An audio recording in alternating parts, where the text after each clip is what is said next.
இயேசு என்று சொல்லக்கூடிய கண்ணாடி அணிந்து நீங்கள் வேதத்தை நீங்கள் படிப்பீர்கள் என்றால் எல்லாமே நன்றாக உங்களுக்கு புரிய வர ஆரம்பித்து விடும். அதனால தான் போன வருஷத்தில் லேவியராகமத்திலேருந்து ஆரம்பிக்கலான்னு பார்த்தோம்.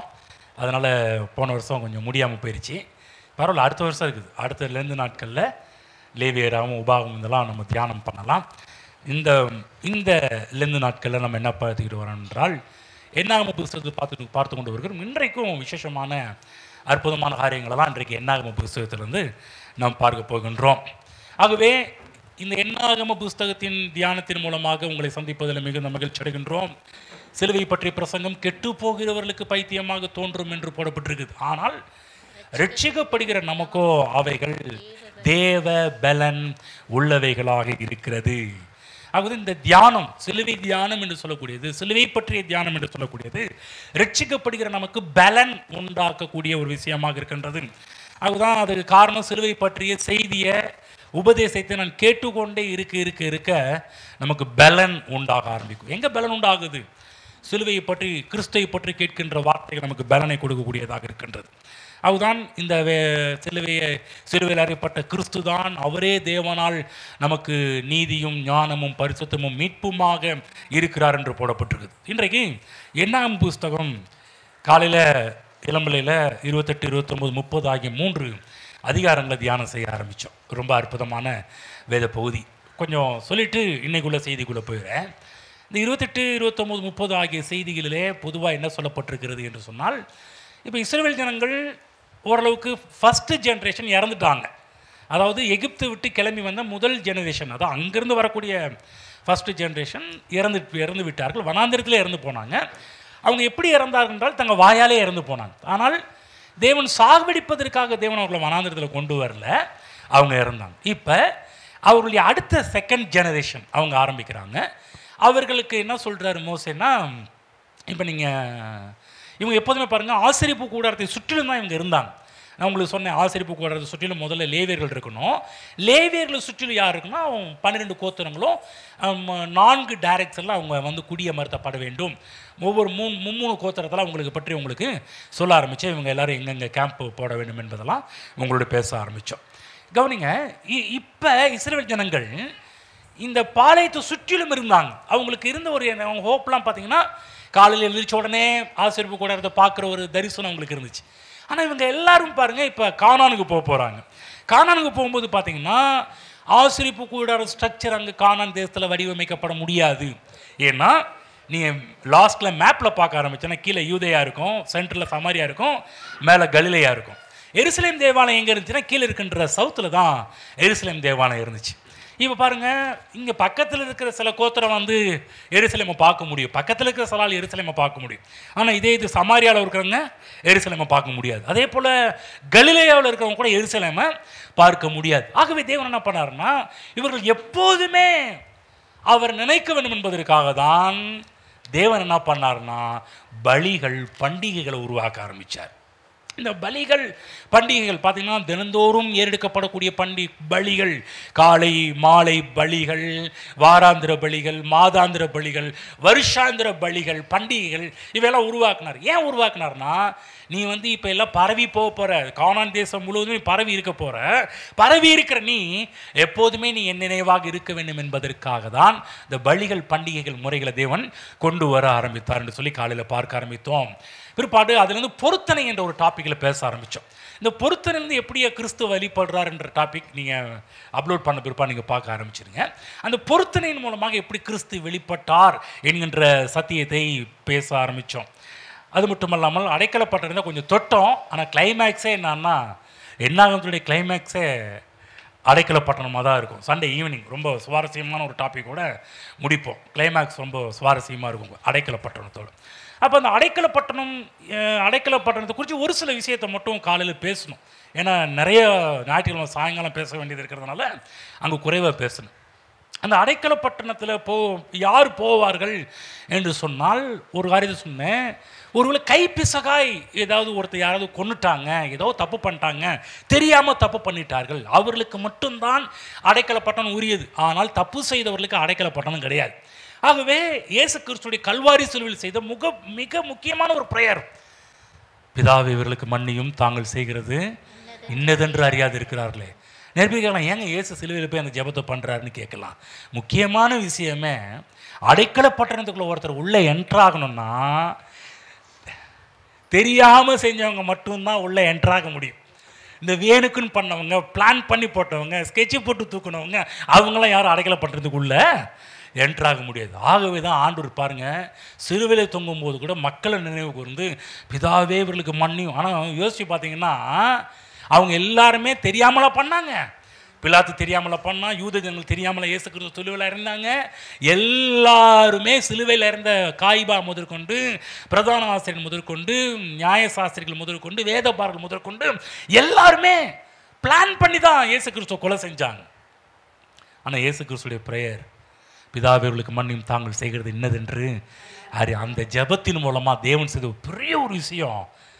பிளான் என்ன, தேவனுடைய மனதில் என்ன பிளான் இருந்துச்சுன்னா, அந்த ஜெபத்தை பண்ணும்போது தேவனுடைய மனதில் என்ன பிளான் இருந்துச்சுன்னா, இவன் தப்பை எந்த கணக்கில் கொண்டு வரணும்னா, யோசிச்சு பாரு, நம்ம எல்லாருமே பார்த்தீங்கன்னா இன்னைக்கு பண்ணுற தப்பு கூட யாரும் தெரியாமலாம் பண்ணல, எல்லாம் தெரிஞ்சு தான் பண்ணுறோம். ஹலோ ஏங்க, நம்ம தப்பு பண்ணுறோமா இல்லைங்களா? நம்மன்னு சொல்லி நானும் தானே சேர்த்து சொல்கிறார். எதோ தலையாட்டுங்க, உங்களை மட்டும் சொன்னா நம்ம தப்பு பண்ணுறோமா இல்லைங்களா?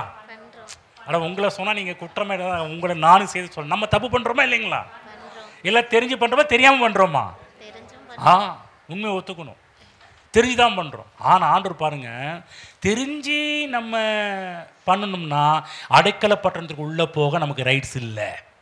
ஆகதான் இயேசு கிறிஸ்துவின் ஜெபம் பண்ணுறார், இவர்கள் அறியாமல் செய்கிற தாங்கள் செய்கிறது இன்னதென்று அறியாது சொல்லி நம்மையும் கொண்டு போய் என்ன பண்ணுறாருன்னா அடைக்கல பட்டணத்துக்கு உள்ளே கொண்டு போய் விடுகிறாரு. ஆமென். ஓகே, இப்போ படிக்க போகிற விஷயம் 30, 31, 32 அதிகாரங்களை இன்றைக்கு நம்ம தியானம் செய்ய போகின்றோம். 31, 32 ஆகிய அதிகாரங்களை பார்க்க போகின்றோம்.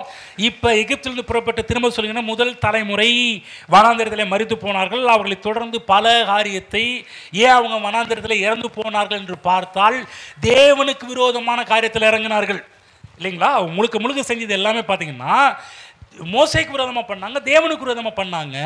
இன்னும் சொல்ல போனால் கடைசியில் என்ன பண்ணாங்கன்னா காலாவாரி விட்டுட்டாங்க. இஸ்ரவேல் ஜனங்கள் பண்ண முதல் சந்ததி பண்ண ஒரு விஷயம், கடைசி நேரத்தில் காலாவாரி விட்டுட்டாங்க. என்ன பண்ணாங்க, மீதியானியர்களோடு கலக்கக்கூடாது, இவங்க போய் கலந்தாங்க, அவங்களோட விக்கிரக ஆராதனை செய்தாங்க. அது மட்டுமல்ல, அவர்களுடைய கடவுளெல்லாம் பின்பற்றி போக ஆரம்பித்தாங்க. ஆகவே இப்பொழுது கர்த்தருடைய அழைப்பை பாருங்கள். 31ஆம் அதிகாரம் எடுத்துக்கொள்ளுங்கள், நான் படித்து காண்பிக்கிறேன். 31 ஒரு சில வசனத்தை படித்து காண்பிக்கிறேன். கர்த்தர் மோசேயை நோக்கி, இஸ்ரவேல் புத்திர நிமித்தம் மீதியானியரிடத்தில் பழி வாங்குவாயாக, அதன் பின்பு உன் ஜனத்தாரிடத்தில் சேர்க்கப்படுவாய் என்றார். அப்பொழுது மோசே ஜனங்களை நோக்கி, கர்த்தர் நிமித்தம் மீதியானியரிடத்தில் பழி வாங்கும் பொருட்டு உங்களை அவர்கள் மேல் யுத்தத்திற்கு போகத்தக்கதாக மனிதரை பிரித்திடுங்கள். கவனிங்க, இப்ப கர்த்தர் மீதியானியரிடத்தில் பழி வாங்கும்படிக்கு இஸ்ரவேல் மக்களின் 2ஆம் தலைமுறைக்கு ஒரு அழைப்பு கொடுக்கிறார். இப்ப இஸ்ரவேல் மக்களை மட்டுமல்ல, பாவம் செய்ய தூண்டிய மக்களை தேவன் தண்டிக்க விரும்புகிறார். கவனமாக கேளுங்க, இஸ்ரவேல் மக்கள் இறந்து போனாங்க, நிறைய மக்கள், ஒரு சந்ததியாக இறந்து போச்சு. இப்போ நடக்கிற ஒரு விஷயம் என்னன்னா, பாவம் செய்ய தூண்டின ஜனங்கள் இருக்கிறாங்க பாரு, மீதியானியர்கள், அவர்களை பழி வாங்கும்படி கர்த்தர் விரும்புகிறார். இப்போ பாருங்க, கவனமாக கேளுங்க, போன தலைமுறையில் இவங்க யுத்தத்துக்கு போன தயங்கின மக்கள். சில பேர்லாம் வரவே மாட்டோனாங்க, சில பேர் போகவே மாட்டோனாங்க, தயங்கினாங்க. ஆனால் இப்போ என்னன்னா, இங்கே அடுத்த செகண்ட் தலைமுறைகளுக்கு, 2ஆம் தலைமுறைகளுக்கு, புதிய தலைமுறைகளுக்கு யுத்தத்திற்கு போகிறதுக்கு அழைப்பு கொடுக்கிறார். இப்போ இந்த தலைமுறையில் எப்படின்னா, ஒரு கோத்திரத்துக்கு 1000 பேராக, இப்போ 12 கோத்திரத்துக்கு எத்தனை பேர் வருவாங்க? 12,000 பேர். ஓகேங்களா? 31ஆம் அதிகாரம் 4-5 வசனங்கள். அப்படியே ஹலோ ஜீசஸ், ஜீசஸ், ஜீசஸ், ஹல்லேலூயா. 31ஆம் அதிகாரம் 4-5 வசனங்கள். அப்படியே இஸ்ரவேலராகிய அநேகம் ஆயிரங்களில் ஒவ்வொரு கோத்திரத்தில் 1000 பேராக 12,000 பேர் யுத்த சன்னத்தராய் நிறுத்தப்பட்டார்கள். ஒரு கோத்திரத்துக்கு 1000 பேராக எத்தனை பேர்? 12,000 பேர் நிறுத்தப்படுகிறார்கள். ஓகேங்களா? இப்போ இப்போ பார்த்தீங்கன்னா 1ஆம் அதிகாரம், என்ன 1ஆம் அதிகாரம் போய்க்குங்க, 46ஆம் வசனம் போய்க்குங்க. அங்கே எவ்வளோ பேர் வராங்கன்னு பாருங்கள். கவனமாக கேளுங்க. ஒரு விஷயத்தை மென்ஷன் பண்ணுறேன், கவனமாக கேட்டால் தான் உங்களுக்கு புரியும். கோட்டை விட்டிங்கன்னா கொஞ்சம் புரியவே புரியாது. 1ஆம் அதிகாரம் 46ஆம் வசனம். இப்போ முதல் ஸ்டார்ட் பண்ணும்போது இங்கே எத்தனை பேர் வராங்க பாருங்க. படிக்க 46ஆம் வசனம். 6,03,550 பேராக இருந்தார்கள். 45 இஸ்ரேல் புத்தருடைய பிதாக்களின் வம்சத்தில் 20 வயது முதல் 20 வயதுள்ளவர்கள் முதல் இஸ்ரேலில் யுத்தத்திற்கு புறப்படத்தக்கவர்களாக எண்ணப்பட்ட பேர்கள் எல்லாரும் எத்தனை கவுண்டிங்? 6,03,550 பேராக இருந்தார்கள். இப்ப 31ஆம் அதிகாரம் 5ஆம் வசனத்தில் 4:5 இஸ்ரவேலுடைய எல்லா கோத்திரங்களிலும் ஒவ்வொரு கோத்திரத்தில் 1000 பேர் யுத்தத்திற்கு அனுப்பப்பட வேண்டும் என்றான்.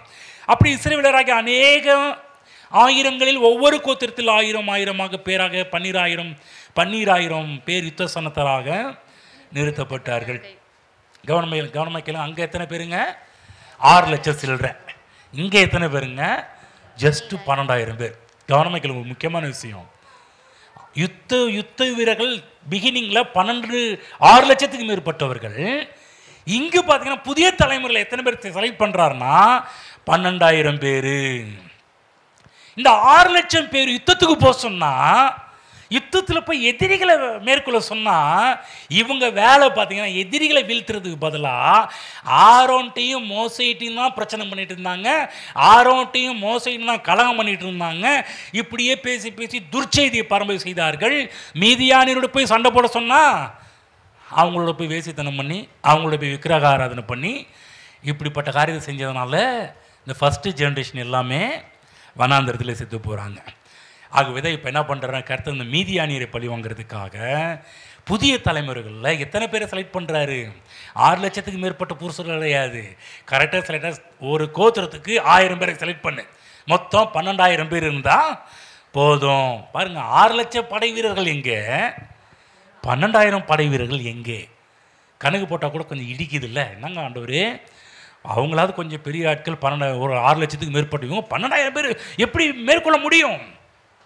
கர்த்தர் சொல்கிறாரு, என் வார்த்தையை கீழ்ப்படியாத 6 லட்சத்துக்கு மேற்பட்ட ஜனங்களை காட்டிலும் என் வார்த்தைக்கு ரெஸ்பெக்ட் பண்ணுற 12,000 பேரை வச்சு நான் பெரிய பெரிய காரியத்தெல்லாம் பண்ணுவேன் என்பது தான். ஒரு விஷயத்தை நோட் பண்ணிக்கங்க, இதை சொல்கிற நல்லா ஞாபகம் வச்சுக்கங்க. இந்த 6 லட்சத்துக்கு மேற்பட்ட ஜனங்களில் எல்லாருமே இறந்து போனார்கள். யுத்தத்துக்கு போன எல்லாருமே இறந்து போனார்கள். ஒரு குட் நியூஸ் என்னன்னா, இந்த 12,000 பேரில் ஒருத்தம் கூட இறக்கவில்லை என்பதுதான் குட் நியூஸ். கைதிட்ட மாட்டீங்களா? எவ்வளோ பெரிய ஒரு நியூஸ். புதிய தலைமுறை இப்போ யுத்தத்துக்கு கிளம்புது. இந்த தலைமுறையில் ரிப்போர்ட் என்னன்னா, ஒரு ஆள் கூட மரிக்கவில்லை என்பது தான். எவ்வளோ ஆச்சரியமான ஒரு காரியம் பாருங்க. அதாவது லாஜிக்காக நம்ம அடிக்கிறது, லாஜிக்காக பார்த்தா 2 நாடுகள் சண்டை போடுதுன்னா, 2 நாடுகளில் சண்டை போடும்போது கண்டிப்பாகவே 2 நாட்டில் கண்டிப்பாகவே யுத்த வீரர்கள் மரிப்பது என்பது சகஜம். உண்மை இல்லைங்களா? கண்டிப்பாகவே உண்மைதான்.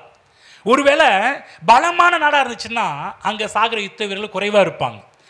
பலவீனமான நாடாக இருந்துச்சுன்னா அங்கே சாகிற யுத்த வீரர்களுடைய கணக்கு அதிகமாக இருக்கும், இறப்பு அதிகமாக தான் இருக்கும் அந்த நாட்டில். ஆனால் இங்கு போன 12,000 பேரில் என்ன ரிப்போர்ட்னா, ஒருத்தர் கூட மரிக்கவில்லை என்பதுதான் ரிப்போர்ட்டை வந்து. ஏன்னா முதல் தலைமுறையினர் தோல்வி அடைந்த இடத்துல புதிய தலைமுறையினர் வெற்றி பெறுகிறார்கள். ஆச்சரியமான விஷயமே தான். இப்போ என்ன பண்ணுறாரு தேவன், இராணுவ வீரர்களுக்கு தேவன் கனத்தை கொடுக்க விரும்புகிறார். இந்த 31ஆம் அதிகாரம் பார்த்தீங்கன்னா சில இடத்துல சில விஷயம் கொஞ்சம் டஃப்பாக இருக்கும். நான் விளக்கி சொல்கிறேன், உங்களுக்கு புரியும். 31-20 படிக்க போகிறோம் பாருங்கள். இப்போ இராணுவ வீரர்களுக்கு கொடுக்கப்படுகின்ற விதிமுறைகளை பற்றி பேச போகிறோம். வந்து 20 படிக்க கேளுங்க. அந்தபடி எல்லா வஸ்திரத்தையும் தோளால் செய்த கருவிகளையும் வெள்ளாட்டு மயிரினால் செய்தவைகளையும் மர ஜாமான்களையும் சுத்திகரிக்க கடைவீர்கள் என்றான். ஆசாரியனாகிய எலியாசாரும் யுத்தத்திற்கு போய் வந்த படை வீரரை நோக்கி, கர்த்தர் மோசேக்கு கட்டளையிட்ட விதி பிரமாணம் என்னவென்றால், அக்கினிக்கு நிற்கத்தக்கவைகளாகிய பொன், வெள்ளி, வெண்கலம், இரும்பு, தகரம், ஈயம் ஆகியவை எல்லாம் சுத்தமாகும்படிக்கு அவைகளை அக்கினியிலே சுட்டெரிக்கப்பட கடவீர்கள். தீட்டு கழிக்கும் தண்ணீரினாலும் அவைகள் சுத்திகரிக்கப்பட வேண்டும். அக்கினிக்கு நிற்கத்தக்கதாகவைகள் எல்லாம் தண்ணீரினால் சுத்தம் பண்ணப்பட கடவீர்கள். 7ஆம் நாளில் உங்கள் வஸ்திரங்களை தோய்க்க வேண்டும், அப்பொழுது சுத்தமாக இருப்பீர்கள். பின்பு நீங்கள் பாளையத்திற்குள் வரலாம் என்றான். கவனமாக கேளுங்க, ஒரு விஷயம் சொல்கிறேன். இஸ்ரேல் மக்கள் யுத்தத்துக்கு போகிறார்கள். ஆனால் 7ஆம் வசனத்தின் பிரகாரம் பார்க்கும்போது படிக்கிறேன், 7ஆம் வசனம் படிக்கிறேன். 7ஆம் வசனத்தில் கர்த்தர் மோசே கட்டளையிட்டபடியே அவர்கள் மீதியானுடைய யுத்தம் பண்ணி புருஷர்கள் யாவரையும் கொன்று போட்டார்கள். அடுத்து நோட் பண்ணுங்க, பேயோரின் குமாரனாகிய பிலேயாமையும் பட்டயத்தினால் கொன்று போட்டார்கள். பிலேயாம் அண்டர்லைன் பண்ணி வச்சுக்கோங்க. இந்த பிலேயாம் யார்? இவன் தான் இஸ்ரேல் மக்களை வேசித்தனம் பண்ணுவதற்கும் விக்கிரக ஆராதனை பண்ணுவதற்கு செய்ய தூண்டுவதற்கும் காரணமாக இருந்தவன். ஓகே, இப்போ என்ன நடக்கிறது என்றால், போனாங்க, ஜெயிச்சாங்க. ஜெயிச்சு என்ன பண்ணுறாங்க, அங்கே இருக்கிற எல்லா பொருட்களையும் கொள்ளையிட்டு வருகிறார்கள். கொள்ளையிட்டு வருகிறார்கள் இந்த 12,000 பேரும். கவனமாக கேளுங்க, அந்த நாட்களில் இஸ்ரேல் இராணுவத்தாருக்கு வேலை செய்கிற எல்லா இராணுவ வீரர்களுக்கும் அன்றைக்கி சம்பளம் கிடையாது. இன்றைக்கெல்லாம் மிலிட்ரினாலே நல்ல சம்பளம், நல்ல என்னது மிலிட்ரி கேன்டீன் சொல்லவே தேவையில்லை, நல்ல வாழ்க்கை தான். மிலிட்ரி சரக்கு சொல்லவே தேவையில்லை. நான் குடித்தது கிடையாது, சொல்கிறவங்கள வச்சு நான் சொல்கிறேன் வந்து அதெல்லாம் எல்லாம் சொல்லுவாங்க, எல்லா ஃபஸ்ட்டு குவாலிட்டின்னு சொல்லுவாங்க. ஓகேங்களா, சரி. ஆனால் இன்றைக்கு வந்து பார்த்தீங்கன்னா கொஞ்சம் கவர்மெண்ட்டில் ஹை சலுகைகள் மிலிட்ரி ஆட்களுக்கு இருக்குது. ஆனால் ஆரம்ப நாட்களில் இந்த இஸ்ரேல் மக்களுக்கு பார்த்தீங்கன்னா இராணுவ வீரர்களுக்கு சம்பளம் கிடையாது. ஆனால் என்ன சம்பளம் அப்படின்னு பார்க்கும்போது, இவர்கள் சம்பளமே என்னன்னா, இவங்க எதிரிகளை தோற்கடித்து அவங்கள்ட்ட இருக்கிற விலையேற பெற்ற பொருட்களெல்லாம் கொண்டு வருவாங்க பாருங்க, அதை பிரித்து ஷேர் பண்ணி கொடுக்கறது தான் அவர்களுடைய சம்பளமாக இருந்தது. உதாரணமாக இஸ்ரவேலன் ஒரு மீதியானரை கொன்று போட்டால், இப்போ கொன்று போட்டவன்ட்டு இருக்கிற வெள்ளி, பொண்ணு, கிரீடம், மார்க்கவசம், பாதரட்சை, பட்டயம், இது எல்லாமே பார்த்தீங்கன்னா அதில் சில கோல்டுலாம் இருக்கும், தங்கம் இருக்கும், எல்லா விதமான பொருட்களும் இருக்கும். அதெல்லாம் அவங்க எடுத்துக்கொண்டு வருவான் பாருங்க. எடுத்துக்கொண்டு வந்த பிற்பாடு என்ன பண்ணுவாங்கன்னா, இதை வந்து முன்னாடி வச்சு அதை சுத்தம் பண்ண பிற்பாடு தான் அவர்கள் எடுத்து பயன்படுத்த போவார்கள். கவனமாக கேளுங்க, இவர்கள் மீதியானியர்களை கொள்ளையிடுகிறார்கள். ஏகப்பட்ட பொருட்களோடு வராங்க. வரும்போது இந்த பொருட்களை இவர்கள் அப்படியே எடுத்து பயன்படுத்தப்பட முடியாது. இப்போ இந்த பொருட்கள் எல்லாம் இவர்கள் எடுத்து பயன்படுத்தப்பட வேண்டும் என்றால் இவைகள் சுத்திகரிக்கப்பட வேண்டும். ரெண்டு காரியம் நடக்குது. ஒன்று அக்கினியால் சுத்திகரிக்கப்பட வேண்டும், இரண்டாவது தண்ணீரினால் சுத்திகரிக்கப்பட வேண்டும். அதுதான் நம்ம படிச்சோம் இல்லைங்களா? இதில் எதெல்லாம் தண்ணீரினால் சுத்திகரிக்கப்பட வேண்டியது தண்ணீரினால் சுத்திகரிக்கணும், அக்கினினால் அதாவது தங்கம், வெள்ளி, ஈயம், தகரம் போன்ற உலோக பொருட்கள் எல்லாம் அக்கினினால் சுத்திகரிக்கப்பட வேண்டும் இல்லைங்களா? தோல், உடை போன்றதெல்லாம் தண்ணீரினால் சுத்திகரிக்கப்பட வேண்டும். கவனமாக கேளுங்க, முக்கியமான விஷயம் சொல்ல போகிறேன். இதுவரை நீங்கள் சிலுவை தியானத்தில் இப்படி நீங்கள் கேட்டிருக்க மாட்டீங்க, ஆனால் நீங்கள் கேட்க போகிறீங்க. என்னன்னா, ரட்சிக்கப்பட்டவர்களாகிய நாம் எடுக்கின்ற ஞானஸ்நானமே இங்கிருந்து தான் வந்தது. ஆகவே இன்றைக்கு ஞானஸ்தானத்தை பற்றி பேச போகிறேன். என்னங்கய்யா சிலுவையை பற்றி பேசுங்கன்னு பார்த்தா அங்கே போயிட்டு இங்கே போயிட்டு என்ன சரி என்னங்க முதல்ல நிற்கிறீங்க பார்த்தா கடைசியில் ஞானஸ்தானத்துக்கு போகிறீங்க. கவனமாக கேளுங்க, உங்களுக்கெல்லாம் சில கன்ஃபியூஸ், நீங்கள் ஞானஸ்தானம் எடுக்கும் போதெல்லாம் ஏதோ யாரோ சொன்னாங்க ஞானஸ்தானம் எடுத்தால் தான் கிறிஸ்துவ சேர முடியும், அப்போ தான் கிறிஸ்துவ சில சமுதாயம் இதெல்லாம் நீங்கள் கடைபிடிக்க முடியும் என்பதற்காக சொன்னாங்க. ஆகவே நாங்களாம் இப்போ என்ன பண்ணிட்டோம், ஞானஸ்தானம் எடுத்துட்டோம். சில பேர் எதுக்கு ஞானஸ்தானம் எடுத்தாலும் அவங்களுக்கும் தெரியாது, ஏன் கொடுத்தாங்கன்னு அவங்களுக்கும் தெரியாது.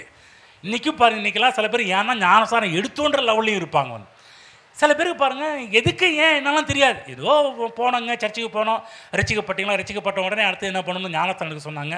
சரி என்ன இப்போ ஞானஸ்தானத்துக்கு என்ன சொன்னோம், சொன்னாங்க, முக்கணும், அப்புறம் வந்தோம், அப்புறம் திருவிழா சொன்னோம், எடுத்தோம். இது எல்லாமே சில இடத்துல நம்ம என்ன பண்ணுறோம்னா மேம்போக்காகவே நம்ம செய்து கொண்டிருக்கிறோம். ஆனால் கவனமாக கேளுங்க, ஞானஸ்நானம் எங்கிருந்து வந்தது, எங்கிருந்து எந்த ரூட்டில் எந்த இடத்துல இருந்து ஞானஸ்தானம் என்ற முறை கிறிஸ்தவத்துக்குள்ளே வந்தது என்றால் கவனமாக கேளுங்க. இதுவரை நீங்கள் கேட்டுதாத காரியம் என்னன்னா, ஞானஸ்தானம் ஆரம்பித்த இடமே இந்த இடம்தான். பக்கத்தில் புரிவிச்சானே ஞானத்தை இப்போ விலைக்கு சொல்ல போகிற அப்போ தான் உங்களுக்கு புரியும், விலைக்குனா தான் உங்களுக்கு புரியும். ஓகேங்களா? அப்போ நல்லா இப்போ நல்லா புரிஞ்சுக்குவீங்க. கவனமாக கேளுங்க. இவங்க யுத்தத்துக்கு போகிறார்கள், யுத்தத்துக்கு போயிட்டு அங்கேருந்து கொள்ளை பொருள் கொண்டு வராங்க. தேவன் சொல்கிறாரு, அதை நீ அப்படி யூஸ் பண்ணக்கூடாது, நீ அப்படி நீ யூஸ் பண்ண நீ தீட்டாயிருவ. இப்போ நீ அவைகளை யூஸ் பண்ண வேண்டும் என்றால் தண்ணீரினால் சுத்திகரிக்கப்பட வேண்டியவர்களை தண்ணீரினால் சுத்திகரிக்கப்பட வேண்டும், அக்கினினால் சுத்திகரிக்கப்பட வேண்டியவர்களை அக்கினினால் சுத்திகரிக்கப்பட வேண்டும்.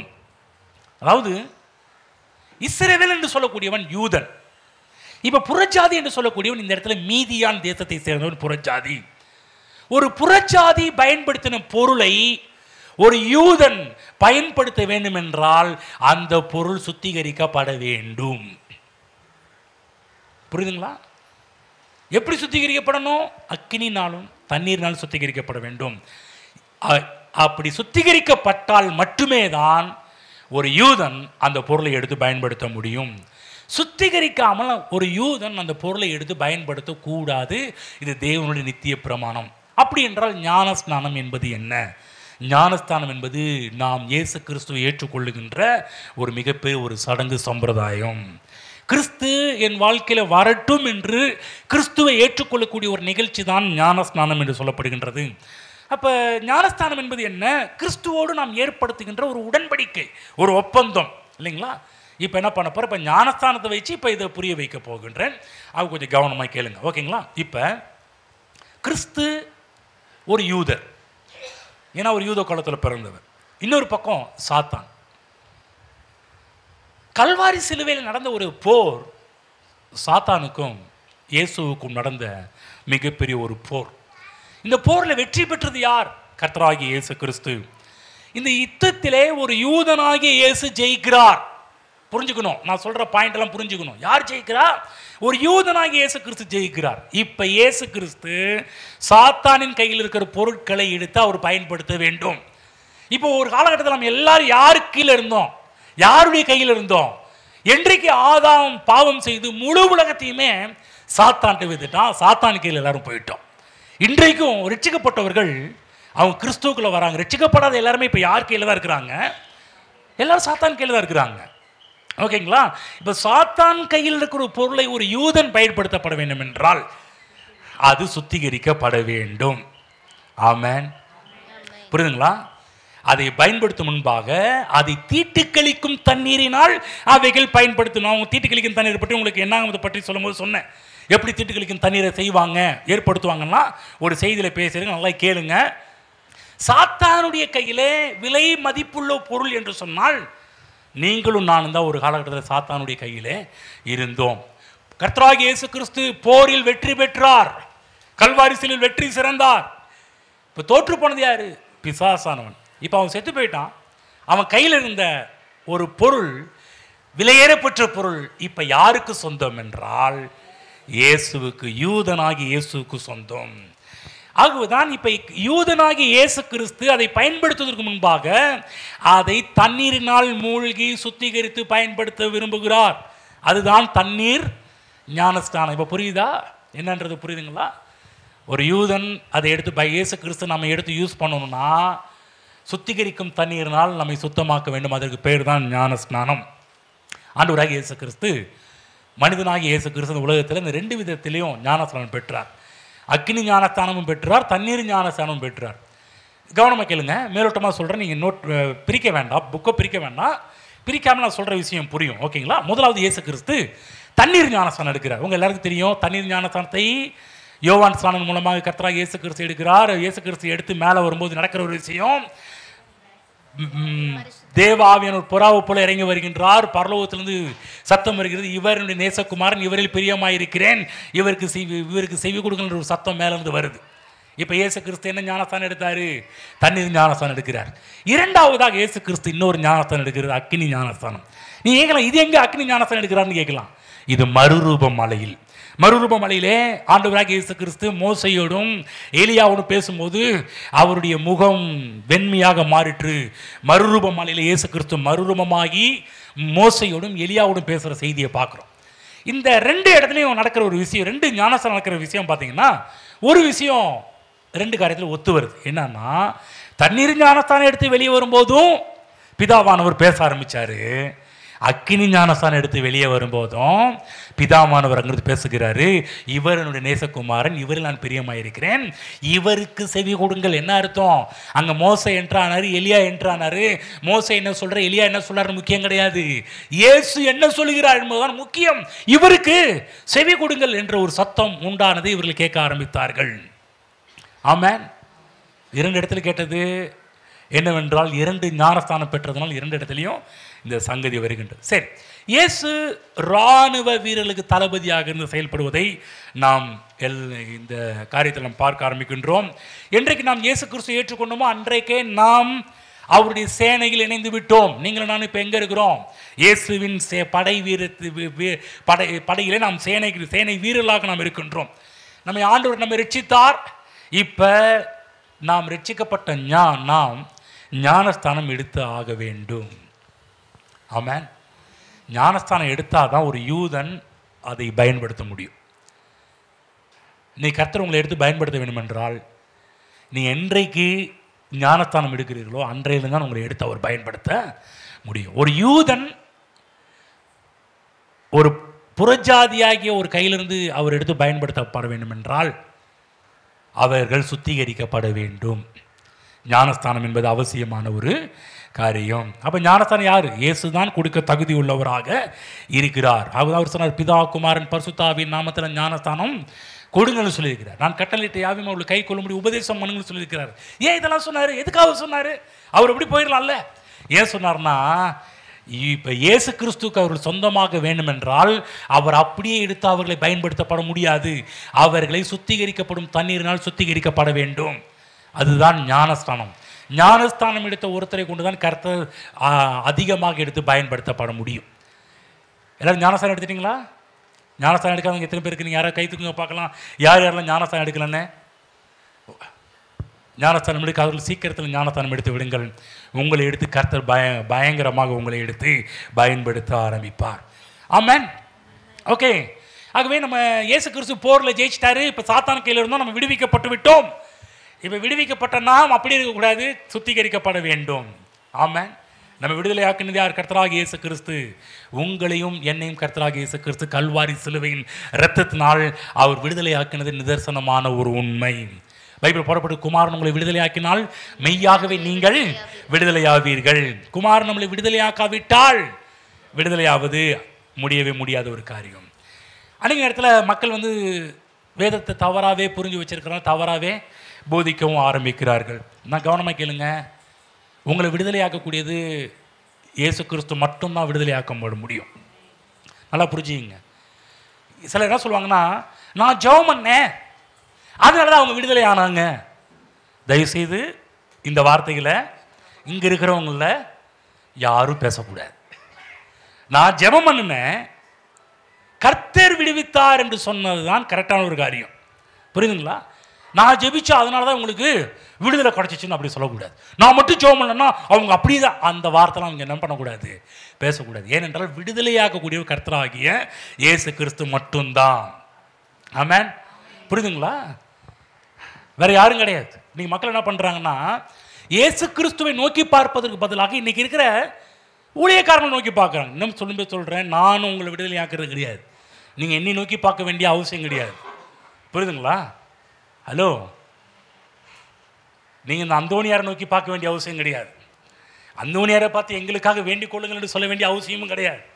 இந்த அந்தோனி அவர் யாருன்றதை பற்றி சொல்லக்கூடிய ஒரு ஆள். நீ என்னை பிடிச்சக்கூடாது. உங்களுக்கு செய்யக்கூடிய எல்லா காரியத்தையும் கர்த்தராக இயேசு கிறிஸ்து செய்தார் ஒழிய, ஊழியக்காரராக நான் அவருக்கு நேராக கை காட்டி போல இருந்து அவரை நோக்கி பாருங்கள் என்று கை காட்டுகின்ற ஒரு கை காட்டி மரமே ஒழிய நான் அல்ல அவர். புரிஞ்சுக்கணும். அதுதான் பாருங்கள், அன்றைக்கி நேரத்தில் எங்கள் சர்ச்சுக்கு வாங்க விடுதலை ஆகும், அது இப்படி கூட சொல்லக்கூடாது. சர்ச்சுக்கு வாங்க கர்த்தர் உங்களை விடுதலை ஆக்குவான்னு சொல்லணும். அன்றைக்கி நேரத்தில் எங்கள் சர்ச்சுக்கு வாங்க விடுதலை ஆகணும். இப்போ சர்ச்சை என்ன பண்ணிடுறாங்க, மக்கள் ஃபேமஸ் ஆகிக்கிறாங்க. அப்புறம் சொல்லுவாங்க, இந்த விடுதலை கூட்டத்துக்கு போங்க, ஆண்டவர் விடுவிச்சிருவார். ஏங்க, அதாவது விடுதலை கூட்டத்துக்கு அங்கே விடுதலை கிடைக்குன்றதை விட இயேசு விடுவிக்கிறார்ன்ற காரியம், இயேசு விடுவிக்கிறதான் போட்டிருக்கிறாங்க. ஆனால் கூட்டத்தில் இருக்கிற எல்லாருமே அண்ணாச்சியை நோக்கி பார்க்க தான் போகிறாங்களே ஒழிய இயேசு நோக்கி பார்க்க போகிறது கிடையாது. நான் சொல்கிறேன், கவனமாக கேளுங்க, மனிதர்களை அல்ல, மனிதர்கள் கை காட்டுகின்ற இயேசுவை நாம் பிடித்து கொள்ள வேண்டும். மக்கள் நம்மை விடுதலையாக்க முடியாது. திரும்ப சொல்கிறேன், நானாக இருக்கட்டும், இந்த தமிழ்நாட்டில் இருக்கிற தமிழ்நாட்டில் இருக்கிற இந்தியாவில் இருக்கின்ற உலகத்தில் இருக்கிற எந்த ஊழியக்காரரும் உங்களுக்கு விடுதலை கொடுக்கப்பட முடியாது. ஆகவே நாம் ஊழியக்காரர்கள் அல்ல, ஊழியக்காரரையே நடத்துகிற இயேசுவை நோக்கி பார்க்க வேண்டும். அவர் மட்டும்தான் நம்மை விடுவிக்கிறவர். என்னங்க இல்லை, போன வாரம் மீட்டிங்லேயே இருக்கிறீங்களா?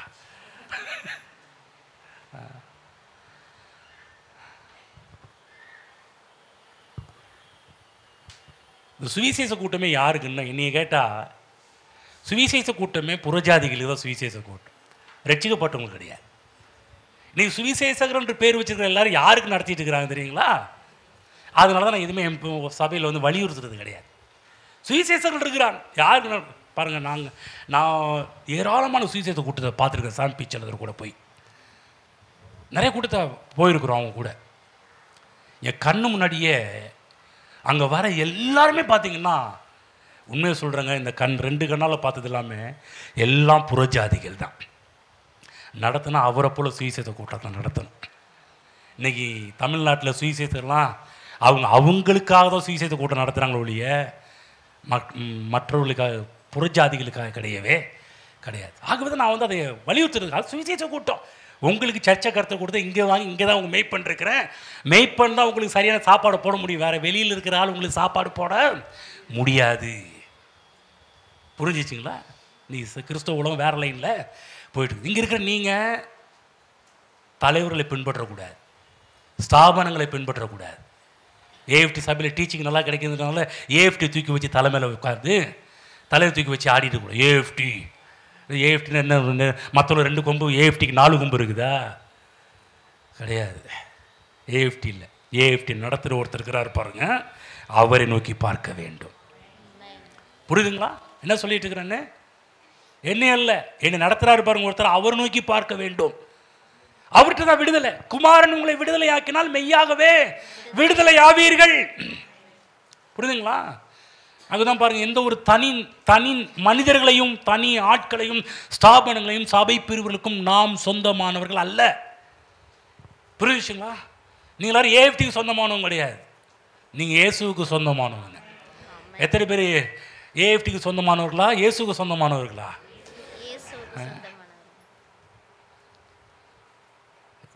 ஏஎஃப்டி வெறியர்களாக இருக்கக்கூடாது, இயேசு வெறியர்களாக இருக்கணும், தப்பே கிடையாது. சபை பிரிவு, அந்த சபை பிரிவு பிடிச்சி நாங்கள் இவங்க அவங்க, எனக்கு இதெல்லாம் பிடிக்காது. எனக்கு பிடிச்சதெல்லாம் இயேசு, அவருடைய வார்த்தைகள். அன்னையிலேருந்து இன்றைக்கி வரை அப்படி தான் போயிட்டுருக்கிறேன். வந்து என்னையை மையப்படுத்தி எதையும் காமிக்கிறது கிடையாது. ஸ்தாபனத்தை மையப்படுத்தி, ஸ்தாபன தலைவரை மையப்படுத்தி, ஒரு நாளும் என்னை நடத்தின ஸ்தாபன தலைவர் கூட அவர் பக்கம் திருப்பும்படி எந்த ஒரு காரியத்தை சொல்லிக் கொடுத்ததும் கிடையாது. ஆகவே நல்லா புரிஞ்சுக்கணும், எந்த ஒரு சபை பிரிவுகளும் ஸ்தாபனங்களும் உங்களை உரிமை கோர முடியாது. புரியுதுங்களா? நீங்கள் கர்த்தருக்கு சொந்தமானவர்கள். உங்களையும் என்னையும் உரிமை கோருவதற்கு தகுதியான ஒரே ஒரு ஆள் கர்த்தராகிய இயேசு கிறிஸ்து மட்டும்தான். ஆமென். சொல்லுவாங்க, இவங்க என்னால் ரட்சிக்கப்பட்டவங்க. இல்லை, இயேசுவால் ரட்சிக்கப்பட்டவங்க. புரியுதுங்களா? இங்கே இருக்கிற யாரும் நீ கூட்டி வந்தாலும் இவங்களை நடத்துவது கர்த்தருக்கு உதவி செஞ்சாருங்க, ஆனால் இவங்களை ரட்சித்தது கர்த்தருங்க. சில பேர் மார்த்தம், இவங்க இன்னொரு ரட்சிக்கப்பட்டவங்க தெரியுமா? ஆமாம், நீங்கள் தான் சிலுவைக்கு போனீங்க, இவங்களுக்காக மறிச்சிங்க, இவங்களுக்காக அடி வாங்கினீங்க, இவங்களுக்காக சிலுவையில் தொங்குனீங்க. கிடையாது. நல்லா புரிஞ்சு, நீங்கள் இருக்கிற ஒவ்வொருவரும் புரிந்து கொள்ள வேண்டும். நம்மை காண்பிப்பதல்ல தேவ பிள்ளைகளே, நம்முடைய நோக்கம் கூட நம் மூலமாக மக்கள் கிறிஸ்துவை நோக்கி பார்க்க வேண்டும். அதை தான் நான் பேசிட்டு வரேன், அதை தான் நான் சொல்லிட்டு வரேன். நம் மூலமாக நம்ம சபையில் கிறிஸ்துவை நோக்கி பார்க்க வேண்டும். அதுதான் இயேசு கிறிஸ்து போரிலே ஜெயித்தார் என்றால் என்ன அர்த்தம்? பிசாசின் கோரப்பிடியிலிருந்து நம்மை விடுவித்தார் கர்த்தராகிய இயேசு கிறிஸ்து. அவங்க நான் கேட்குறேன், நீங்கள் சபைக்கு சொந்தமானவர்களா, அல்லது ஸ்தாபனத்துக்கு சொந்தமானவர்களா, அல்லது ஒரு தனி நபருக்கு சொந்தமானவர்களா, அல்லது இயேசுவுக்கு சொந்தமானவர்களா? சில பேருக்கு புரியல நான் என்ன கேட்குறேன்னு. நீ இயேசுவுக்கு சொந்தமானவங்களா, சர்ச்சுக்கு சொந்தமானவங்களா? இந்த பக்கம் சத்தமே கேட்கல. அப்பா இப்படி கேட்டால் தான் வருமாப்பா. புரியுதுங்களா? ஆக இங்கே இருக்கிற எங்கள் ஊழியக்காரர் இயேசு கிறிஸ்து, புரியுதுங்களா? அந்த எண்ணம் தான் நமக்குள்ளாக இருக்க வேண்டும். எல்லாரும் சொல்லுவாங்க, நான் இயேசுவுக்கு சொந்தமானவன். எல்லாரும் அறிக்கை செய்வோம், நான் இயேசுவுக்கு சொந்தமானவன். திரும்ப சொல்லுவாங்க, இயேசுவுக்கு சொந்தமானவன். ஆமென். இப்போ இயேசு சொல்கிறாரு அவருடைய வார்த்தையிலேருந்து, இயேசுவுக்கு சொந்தமானனா அவருடைய சகோதரர், அவருடைய பிள்ளைகளானால் சுதந்திரரும் ஆமே. ஆண்டவராகிய இயேசு கிறிஸ்துவின் மூலமாக தான் நாம் பிதாவாகிய தேவனை அப்பா பிதாவே என்று கூப்பிடக்கூடிய ஒரு ஸ்லாக்கியத்தை பெற்றிருக்கிறோம். புரியுதுங்களா? நீங்கள் நான் எப்படி நமக்கு ஒரு அப்பா இருக்கிறாரு, அப்பா பிதாவே என்று கூப்பிடப்படுகிற புத்திர சுவீகாரம் ஸ்லாக்கியம். நான் சொல்றேன், இந்த வார்த்தையெல்லாம் நாம் பேசுவதற்கு காரணமாக அமைந்த இடமே கல்வாரி சிலுவை. நீங்களும் நானும் இயேசுவின் பிள்ளைகளாக மாற்றப்பட்டிருக்கிறோம். நம்மை அவருடைய பிள்ளைகளாக மாற்றினதே கல்வாரி சிலுவை. ஆகவே கல்வாரி சிலுவை, இதற்காக நாம் நன்றி செலுத்த வேண்டும். எனக்கு இப்படிப்பட்ட ஒரு பாக்கியத்தை கொடுத்ததே, தேவனுடைய பிள்ளை, கடவுளுடைய பிள்ளை என்று சொல்லக்கூடிய அளவுக்கு ஒரு பாக்கியத்தை கொடுத்ததே கல்வாரி சிலுவை. சிலுவை பாரு சொல்லணும், நான் பாக்கியவானாக மாறினேனே, என்னை பாக்கியவானாக மாற்றியதே உமக்கு நன்றி என்று சொல்ல வேண்டும். ஆமென். சிலுவை சிலுவை என்று சொல்லும்போது ஏதோ நான் சொல்ற கிராஸ் டாலர் அதை பற்றி சொல்லல, சிலுவையில் தொங்கிய இயேசுவை பற்றி பேசிக் கொண்டிருக்கிறேன். அப்போதான் அப்போஸ்தலன் பவுல் கூட சிலுவை சிலுவைன்னு சொல்லும்போது சிலுவையை பற்றி பேசல, சிலுவையில் தொங்கிய கர்த்தராகிய இயேசு கிறிஸ்துவை பற்றி பேசிக் கொண்டிருக்கிறார். நாம் இயேசுவின் பிள்ளைகளாக மாறி இருக்கிறோம். நான் சொல்றேன், இதை விட பெரிய பாக்கியம் இந்த உலகத்தில் வேற எதுவுமே கிடையாது. ஆமென். சந்தோஷப்படணும், நான் அவருடைய பிள்ளைங்க, நான் தேவனுடைய பிள்ளை. சொல்லுங்க, நான் ஆண்டவருடைய பிள்ளை. ஆமென்.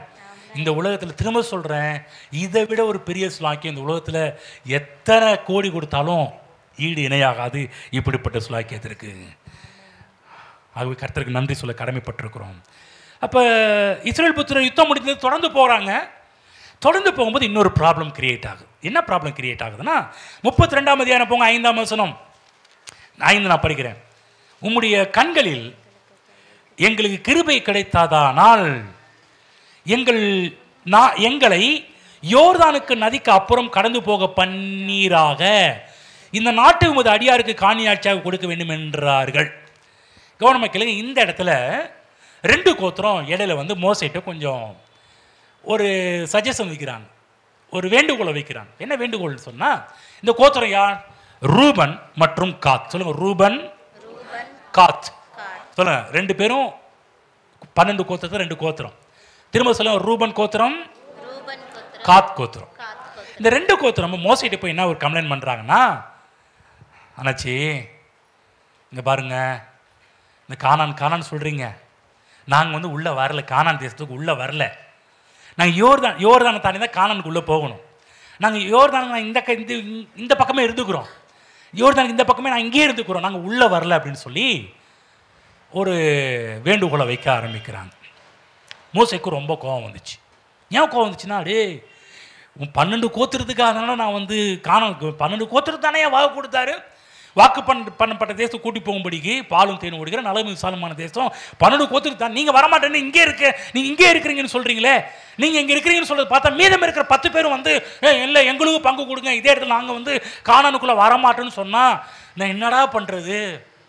இவ்வளோ தூரம் உங்கள் கூட்டி வந்து என்னை இப்படி கடைசி நேரத்தில் கழுத்து இருக்கிற மாதிரி இப்படிப்பட்ட வார்த்தையெல்லாம் பேசுகிறீங்களே அப்படின்னு சொல்லிட்டு மோசஸ் வந்து ஒரு பெரிய இவங்க கேட்ட கேள்விக்கு ரொம்ப கஷ்டமாக போச்சு அவருக்கு. வந்து உடனே என்ன பண்ணுறாருன்னா, அவங்களுடைய வரலாற்றெல்லாம் நினைவு கூர்ந்து சில காரியத்தை சொல்கிறார். 16லேருந்து 22 வரலும் படித்து காமிக்கிறேன். 16லேருந்து இந்த கண்ணோட்டத்தில் நான் சொல்கிறத படிங்க. அப்பொழுது அவர்கள் அவன் சமீபத்தில் வந்து எங்கள் ஆடு மாடுகளுக்கு தொழுவங்களையும் எங்கள் பிள்ளைகளுக்காக பட்டணங்களையும் இங்கே கட்டுவோம். எங்கே கட்டுவோம்? கானான்ல இல்லை, யோர்தானுக்கு இந்த புறத்திலே கட்டுவோன்றாங்க. என் மீதியான் தேசத்தை பிடிச்சாங்க பார்த்தீங்கன்னா, அதே இடத்துல நாங்கள் மீதி இந்த பட்டணத்தை பிடிச்சிட்டோம், நாங்கள் இங்கே இருக்கிறோம். ஏன்னா 12,000 பேர் மீதியானியரை கொலை செஞ்சுட்டாங்க, அந்த பட்டணத்தை பிடிச்சிட்டாங்க, நாங்கள் இங்கே டேரா போகிறோம்னு ஆசைப்பட்டாங்க. அப்போ 17 நாங்களும் இஸ்ரேல் புத்திரரை அவர்கள் ஸ்தானத்தில் கொண்டு போய் சேர்க்கும் அளவும் இவங்க ஒரு டீல் பேசுகிறாங்க. யார்கிட்ட? மோசஸில் ஒரு டீல் பண்ணுறாங்க. சரிங்க தலைவரே, உங்களுக்கு கோபம் வந்துருச்சு, மீதி 10 பேர் பிரச்சனை பண்ணுவாங்கன்னு சொல்லிட்டீங்க, ஆனால் அந்த யுத்தத்தை அந்த ரூபன் காத்துடைய முக்கியமான தலைவர் முன்னாடி பேசுகிறாங்க. ஒரு டீலிங் யார்கிட்ட பண்ணுறாங்க? மோசஸ்ட பண்ணுறாங்க. என்ன டீலிங் பண்ணுறாங்கன்னா, இங்கே பாருங்க, இஸ்ரேல் புத்திரர் மீதி 10 கோத்திரம் இருக்காங்களே, இந்த 10 கோத்திரத்தையும் அவர்கள் ஸ்தானத்திலே கொண்டு போய் சேர்க்கும் அளவும், எங்கெங்கெல்லாம் நீங்கள் அங்கே வச்சு அவங்களை கொண்டு போய் சேர்க்கும் அளவும் யுத்த சன்னத்தராய் தீவிரத்தோடு அவர்களுக்கு முன்பாக நடப்போம். நீ ஃபீல் பண்ணாதீங்க தலைவரே, அவங்களுக்கு முன்னாடி நாங்கள் தான் போவோம். இப்போ ஒருவேளை சிமியோன் புத்திரன் உள்ளே போக ஆரம்பித்தானா, சிமியோன் பின்னாடி தான் வருவான். நாங்கள் தான் ஃபஸ்ட்டு போய் சிமியோன் யாரெல்லாம் தோற்கடிக்கணுமோ அவங்களெல்லாம் நான் தோற்கடிக்கிறோம் அப்படின்னு சொல்லி ரூபனும் காத் கோத்திரமும் ஒரு ஒப்பந்தம் பண்ணுறாங்க. ஒரு டீல் நடக்குது. படிக்கிறேன் பாருங்க. யுத்த சன்னத்தராய் தீவிரத்தோடு அவர்களுக்கு முன்பாக நடப்போம். எங்கள் பிள்ளைகள் இத்தேசத்து குடிகள் நிமித்தம் மரணான பட்டணங்கள் குடியிருக்க கேட்டுக்கொள்ள எங்கள் பிள்ளைங்களாம் இங்கே இருப்பாங்க. எங்கள் பிள்ளைங்க எங்கே இருப்பாங்க? மீதியான் தேசத்தில் இருப்பாங்க. நாங்கள் என்ன பண்ணுவோம்? அவங்களுக்காக நாங்கள் வக்காலத்து வாங்க வருவோம். 18 இஸ்ரவேல் புத்திரர் யாவரும் தங்கள் சுதந்திரத்தை சுதந்திரித்துக் கொள்ளும் வரைக்கும் நாங்கள் எங்கள் வீடுகளுக்கு திரும்புவது இல்லை. எங்கள் பிள்ளைங்க இங்கே இருக்கும், மீதியான்லேயே இருக்கட்டும். நாங்கள் படை வீரர்கள் எல்லாமே நாங்கள் வருவோம். தலைவரே, ஒரு காரியத்தை வைக்கிறோம், இவங்களுக்கு தேசத்தை பங்கிட்டு கொடுக்குறவங்க நாங்கள் இந்த இடத்துக்கு வர மாட்டோம். அது வரும் நாங்கள் உங்கள் கூட தான் நாங்கள் இருப்போம். யோர்தானுக்கு இப்புறத்தில் கிழக்கே எங்களுக்கு சுதந்திரம் உண்டானபடியினாலே நாங்கள் அவர்களோடு யோர்தானுக்கு அக்கறையிலும் அதற்கு அப்புறத்திலும் சுதந்திரம் வாங்க மாட்டோம் என்றார்கள். என்ன டீலிங்னா, நாங்கள் கானானுக்குள்ளே வந்த பிற்பாடு நாங்கள் தானே ஜெயிச்சோம், நாங்கள் கூட சப்போர்ட் பண்ணோம்ல, எங்களுக்கு கொஞ்சம் கொசூர் கொடுங்க, கூட வந்தோம்ல, அது கூட இது கொடுங்களா, நாங்கள் என்ன பண்ண மாட்டோம், கேட்க மாட்டோம். கவனமாக கேட்டுடுவாங்க.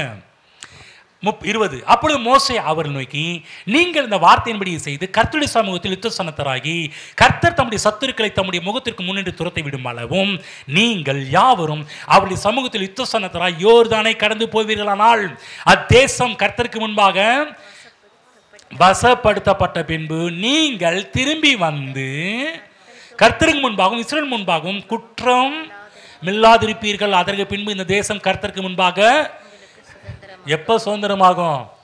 நீங்கள் டீல் பண்ணாலும் மீதம் இருக்கிற 10 பேருமே கானான்ல எங்கெங்கெல்லாம் அவங்களுக்கு இடத்த குறிச்சனோ அங்கே உட்கார்ந்து பிற்பாடு தான் அப்புறமேட்டுக்கு தான் உங்களுக்கு என்ன ஆகும்? அது நீங்கள் கேட்ட நீங்கள் ஆசைப்பட்ட இடம் உங்களுக்கு சொந்தமாகும். இதெல்லாம் புரிஞ்சிச்சா? 10 கோத்திரம் தான் எங்கே போகிறாங்க? கானானுக்குள்ள. மீதி 2 கோத்திரம் எங்கே இருக்கிறாங்க? யோர்தானுக்கு. இதெல்லாம் புரிஞ்சிருச்சிங்களா? இதெல்லாம் வரலாறு நீங்கள் புரிஞ்சுக்கணும். அப்போ தான் வேதத்தை படிக்கும்போது கொஞ்சம் ஈஸியாக இருக்கும். ஓகே, இந்த டீல் மிகப்பெரிய டீல் பண்ணுறாங்க. என்ன சொல்ல, நாங்களும் சேர்ந்து யுத்தம் பண்ணுவோம், நாங்களும் பண்ணுவோன்றாங்க. இது மோசஸ்க்கு ரொம்ப பிடிச்சிருச்சு. இந்த டீல் ரொம்ப பிடிச்சிருச்சு, சந்தோஷமாக இருந்துச்சு அவருக்கு. அதனால் 32, 23, 24 படிக்கிறேன். நீங்கள் இப்படி செய்யாமற் போனால் கர்த்தருக்கு விரோதமாக பாவம் செய்தவர்களாக இருப்பீர்கள். உங்கள் பாவம் உங்களை தொடர்ந்து பிடிக்கும் என்று நிச்சயமாக அறியுங்கள். ஒரு பனிஷ்மெண்ட்டை கொடுக்குறார். மவனே, நீ மட்டும் சொன்ன வாக்க காப்பாற்றாம போனேன்னு வச்சுக்குவேன், தொலைஞ்சிடுவேன், சாபம்லாம் சொல்கிறார். அப்படி சொல்கிறார், உங்கள் பிள்ளைகளுக்காக பட்டணங்களையும் உங்கள் ஆடு மாடுகளை தொழுவங்களை கட்டி உங்கள் வாய் மொழியின்படியே செய்யுங்கள் என்றான். கவனமாக கேட்டுட்டு வாங்க. இதெல்லாம் புரிஞ்சிச்சா? 10 கோத்திரம் உள்ளே போக போகிறாங்க, மீதி 2 கோத்திரம் வெளியே இருக்க போகிறாங்க. இந்த 2 கோத்திரத்தில் எத்தனை பேர் வர போகிறாங்க? 2000 பேர். ஒரு கோத்திரத்துக்கு எத்தனை பேருங்க? 1000 பேர். இப்போ ரூபன் காத்துல எத்தனை பேர் யுத்த வீரர்கள் போக போகிறாங்க? 2000 பேரும். இந்த 10 பேருக்கு சுதந்திரம் கிடைக்கிறவங்க கூட தான் இருப்பாங்க. ஆனால் ஒரு சின்ன பேசுனாங்க, வாங்க மாட்டோம், சொத்து கேட்க மாட்டோம், அது கேட்க மாட்டோம், இது கேட்க மாட்டோம், நாங்கள் சுற்றி முடிச்சு வந்த பிற்பாடு தான் நாங்கள் எங்களை போய் வருவோம், அப்போ எங்களுக்கு கொடுங்க, அப்போ போதுன்ற ஒரு டீலிங்கை பண்ணுறாங்க. அது அவருக்கு ரொம்ப பிடிச்சிருந்துச்சு. கவனமாக கேளுங்க. இதில் முக்கியமான சிலுவையை பற்றி பேச போகிறேன். இதோடு தான் முடிக்க போகிறேன். இந்த நாளை நமது ஆண்டவராக இயேசு கிறிஸ்துவும் நமக்கு எல்லாவற்றையும் சுதந்திரமாக கொடுத்திருந்தாலும் கூட, திரும்ப சொல்கிறேன், நாம் பெற்றுக்கொள்ளக்கூடிய சுதந்திரத்திற்காக அவர் நமக்காக யுத்தம் பண்ணுகிறார். ரூபன் காத் கோத்திரத்தை போல இன்றும். கவனமாக கேளுங்க. ரூபன் காத் கோத்திரம் கூட அவங்க தன்னுடைய மீதியான் தேசத்தில் போய் குடி அமர்ந்துட்டாங்க. நம்ம ஆள் இருக்கிறாரு பாருங்க. நமக்கு வாக்கு பண்ணப்பட்ட தேசம் நம்முடைய கானான் தேசம், பரம கானான். எது பரம கானான்? பரலோக ராஜ்யம் என்று சொல்லக்கூடியது பரம கானான். அந்த தேசம் போற வரையிலும், ஹலோ பக்கத்தில் இருக்கிறீங்களான்னு கேளுங்க.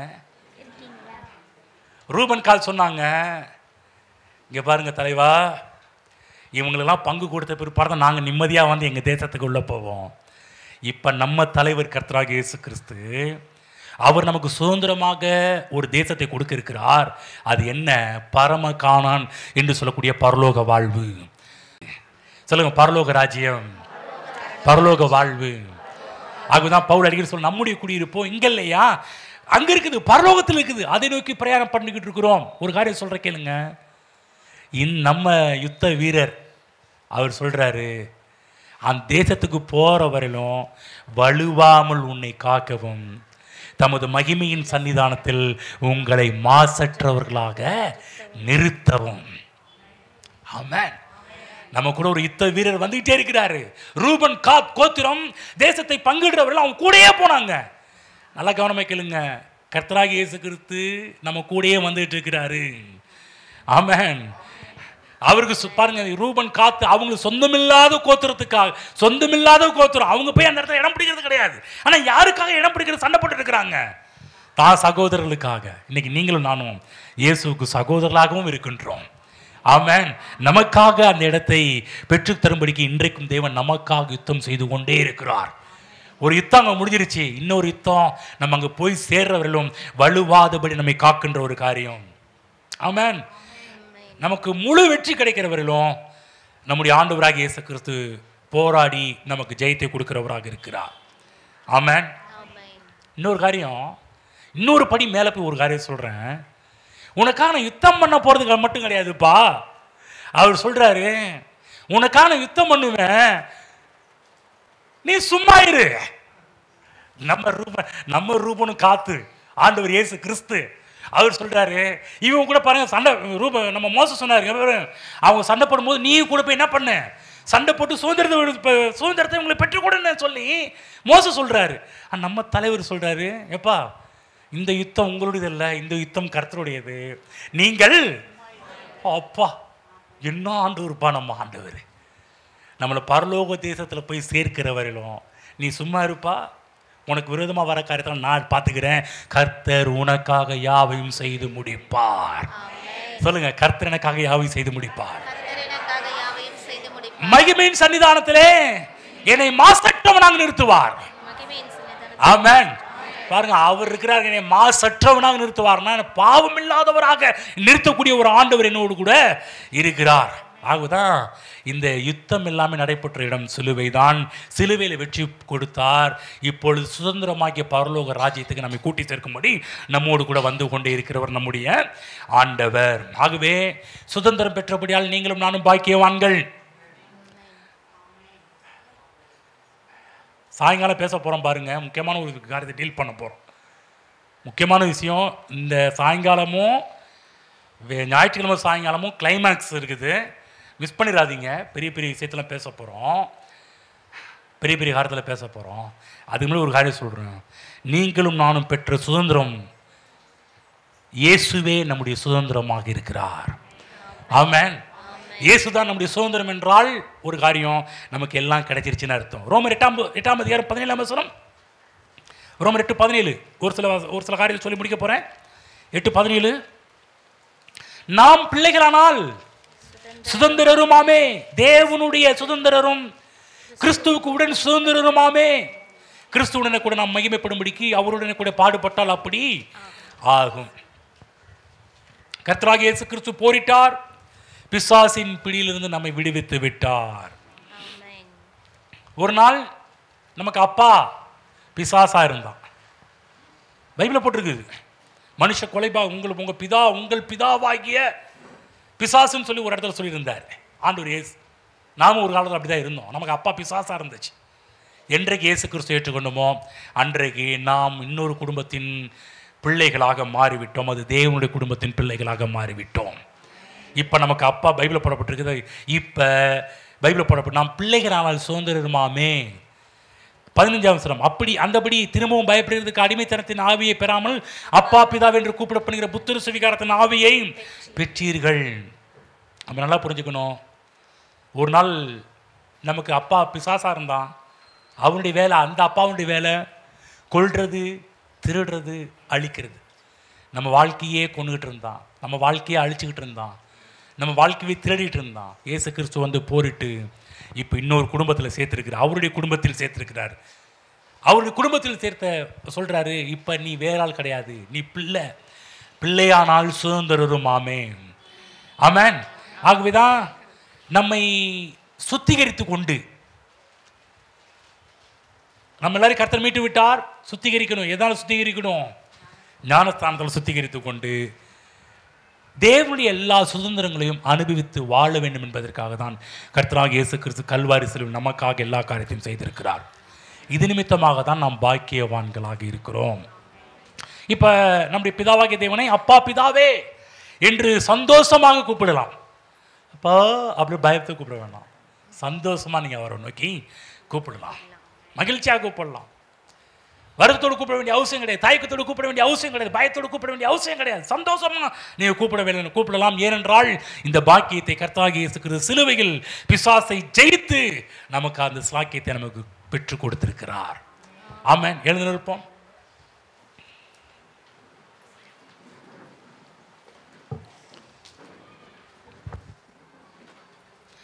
ஹல்லேலூயா. சாதாரண புஸ்தகம் கிடையாது. என்ன புஸ்தகம்?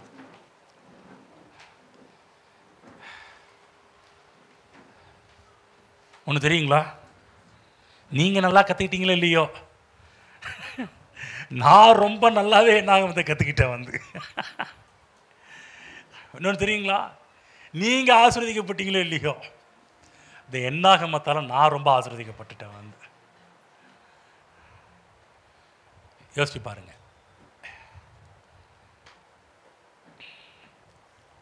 நமக்காக ஒரு போராடி, ஒரு பரிசுத்த வார், ஹோலி வார், பரிசுத்த யுத்தம் செய்யுது, என்னை மீட்டு அவர்கிட்ட கொண்டு வந்திருக்கிறார். இப்போ அவர் எடுத்து பயன்படுத்தப்பட வேண்டும் என்றால் சுத்திகரிக்கப்பட்டால் மட்டும்தான் அவர் எடுத்து பயன்படுத்தப்பட வேண்டும்.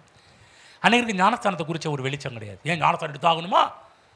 ஞானஸ்தானம் எடுக்காமல் பரலோகத்துக்கு போனாங்க, அவங்க போனாங்களே. உடனே நம்ம ஆட்கள் எப்போதுமே இந்த விதண்டாவாத கேள்வி தான் கேட்டுட்டு இருப்பாங்க. கண்டிப்பாக எடுத்தாகணுமா? ஞானஸ்தானம் கொடுத்தாகணுமா? ஞானஸ்தானம் எடுக்காமல் அவர் நம்மளை ஏற்றுக்கொள்ள மாட்டாரா?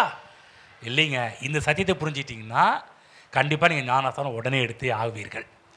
உங்களை ஒரு யூதனாகிய கிறிஸ்து உங்களை எடுத்து பயன்படுத்தப்பட வேண்டும் என்றால் நீங்கள் சுத்திகரிக்கப்பட்டால் மட்டும்தான் உங்கள் பிசாசுடைய காரியத்தை எடுத்து அவர் எடுத்து பயன்படுத்தப்பட முடியும். இல்லைன்னா எடுத்து பயன்படுத்தப்பட முடியாது. அவனே வந்து கேள்வி கேட்பான், இவன் சுத்திகரிக்கப்படாமல் ஏன் பொருளை ஏன்டா எடுத்து பயன்படுத்துகிறேன்னு உள்ள அவன் இறங்கி வந்து கேள்வி கேட்பான். ஆகவே தான் அந்த கேள்விகளுக்கு நீங்கள் உள்ளாகாதீர்கள். அப்போதான் ஞானஸ்தானத்தை பிள்ளைகளுக்கு சொல்லிக் கொடுங்க. நீங்கள் ஒரு காலகட்டத்தில் பிள்ளைங்க மெச்சூர்டான பிற்பாடு ஞானஸ்தானம் எடுக்க சொல்லி பிள்ளைகளை வலியுறுத்துங்க. ஏன்னா கர்த்தர் உன்னை எடுத்து பயன்படுத்த வேண்டும் என்றால் நீ சுத்திகரிக்கப்பட்டால் மட்டும்தான் உன்னை எடுத்து கர்த்தர் பயன்படுத்தப்பட முடியும். ஆகவே கண்டிப்பாக நீ சுத்திகரிப்பின் தண்ணீரினால் நீ சுத்திகரிக்கப்பட வேண்டும் என்பதை பிள்ளைகளுக்கு சொல்லிக் கொடுங்கள். நாம் எடுத்த ஞானஸ்தானத்தை குறித்து இன்றைக்கு நீங்கள் புரிந்து கொள்ளுங்கள், அதற்காக நன்றி செலுத்துங்கள். ஆமென். ஆகவே ரூபன் காத் போல நமக்கு கானான் என்று சொல்லக்கூடிய பரம கானான் பரலோகத்தை தேவன் நமக்கு வைத்திருக்கிறார். அதை நாம் பெற்று அனுபவிக்கிற வரையிலும் அவர் சும்மா இருக்க மாட்டார். நம்ம சும்மா இருக்க சொல்லிட்டு அவர் நமக்காக எல்லா வேலையும் பண்ணிட்டு இருக்கிறாரு. இந்த குட் ஃப்ரைடே நாட்கள் நம்ம ஒரு காரியத்தை மறவாதீர்கள், கர்த்தர் உங்களுக்காக யாவையும் செய்து முடிப்பார். இந்த உலக பெரிய பிரயாணம் நம்ம போயிட்டுருக்கிறோம், பரலோகத்தை நோக்கி பிரயாணம் போய் கொண்டிருக்கிறோம். இந்த வனாந்திர பிரயாணத்திலே இஸ்ரவேல் ஜனங்கள் நிறைய பேர் செத்து போனாங்க, அவிசுவாசத்தில் செத்து போனாங்க. நாம் சாக வேண்டிய அவசியம் கிடையாது. இந்த உலகத்தில் வாழ்வதற்காகவே கர்த்தர் நம்மை செலக்ட் பண்ணியிருக்கிறார். ஆகவே தேவனுடைய வார்த்தையை பிடித்து கொண்டு இந்த பூமியிலே வாழ்ந்து தேவ ராஜ்யத்தை நாம் உயர்த்துவோம். கர்த்தர் கொடுத்த வார்த்தைகளுக்காக இன்றைக்கு நன்றி செலுத்துவோம். தேவன் நம்மை பிள்ளைகளாக மாற்றியிருக்கிறார். ஏன்? அவருடைய சுதந்திரத்தில் நாம் பங்கடைய வேண்டும் என்பதற்காக. நம் பிள்ளைகளானால் சுதந்திரரும் ஆமே, கிறிஸ்துவுடனே கூட உடன் சுதந்திரரும் ஆமே. ஹல்லேலூயா, ஹல்லேலூயா. ஓ, இந்த புனித வெள்ளி அன்று கர்த்தாவே நீர் எங்களுடைய இடைப்பட்ட நம்முடைய வார்த்தைகளுக்காக நன்றி செலுத்துகிறோம். ஆண்டவரே, இன்றைக்கு நீங்கள் கற்றுக் கொடுத்த சத்தியத்திற்காக நன்றி செலுத்துகிறோம். நீர் எங்களை எடுத்து பயன்படுத்தப்பட வேண்டும் என்றால் நாங்கள் சுத்திகரிக்கப்பட வேண்டுமே. அதற்கான ஞானஸ்தானம் இப்படிப்பட்டது என்பதை புரிந்து கொண்டோம். அது மட்டுமல்லாமல் எங்களுக்காக எங்கள் தேவன் நீர் எங்களை மீட்டு கொண்டு வந்திருக்கிறதற்காக உமக்கு நன்றி செலுத்துகிறோம். ஹல்லேலூயா, ஹல்லேலூயா, ஹல்லேலூயா. அப்பா உம்மை நன்றியோடு துதிக்கிறோம். உம்மை அப்பா பிதாவே என்று கூப்பிடப்படுகிற புத்திர சுவிகாரத்தின் ஆவியை கொடுத்தீரே, எங்களை பிள்ளைகளாக்கி உம்முடைய சுதந்திரத்தை நாங்கள் அடையும்படி நீர் எங்களுக்காக இவ்வளவு காரியத்தை செய்திருக்கிறீரே. ஓ, எங்களை பாக்கியவான்களாக மாற்றின உம்முடைய சிலுவைக்காக நன்றி செலுத்துகிறோம். ஹல்லேலூயா, ஹல்லேலூயா. நன்றி ஆண்டவரே, நன்றி ஆண்டவரே. எல்லாரும் சொல்லுங்கள், ஆண்டவரே உம்முடைய சிலுவைக்காக நன்றி. எங்களுக்காக நீர் எல்லாவற்றையும் செய்து முடித்தீர், உமக்கு நன்றி. நாங்கள் இன்று உம்முடையவர்களாக இருக்கிறோம் ஆண்டவரே. உம்முடைய பிள்ளைகளாக நாங்கள் மாறினதற்காக உமக்கு நன்றி. நீர் எங்களுக்காக யாவையும் செய்து முடிக்கிற தேவன். நாங்கள் பரலோகத்தை சேருகிற வரையிலும் வலுவாதபடி எங்களை காக்கிற தேவன். மகிமையின் சன்னிதானத்திலே எங்களை மாசற்றவர்களாக நிறுத்துகிற தேவன். உமக்கு நன்றி. கரங்களை திரி கர்த்தரை வாழ்த்துவோம். Praise the lord. ஹல்லேலூயா.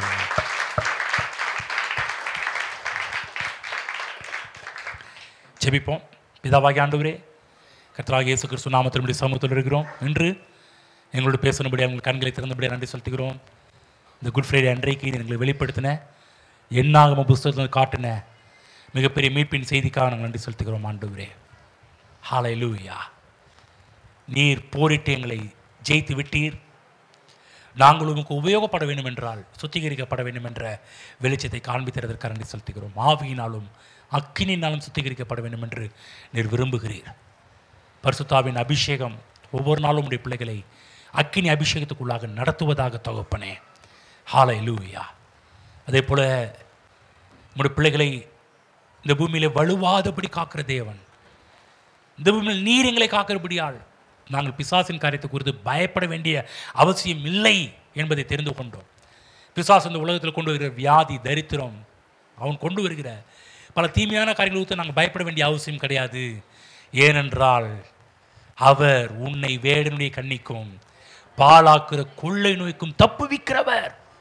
எனக்காக நீர் யாவையும் செய்து முடிக்கிற தேவனாக இருக்கிறதுனால், எங்கள் யுத்த வீரர் எங்களுக்கு முன்பாக செல்வதனால் வலுவாதபடி எங்களை காக்கிறவர், தம்முடைய மகிமையின் சன்னிதானத்தில் எங்களை மாசற்றவர்களாக நிறுத்துகிற தேவன் எங்கள் முன் சென்று எங்களுடைய கோணலான வழிகள் எல்லாவற்றையும் நீர் செவ்வையாக மாற்றுகிறபடியால் நமக்கு நன்றி செலுத்துகிறோம் ஆண்டவரே.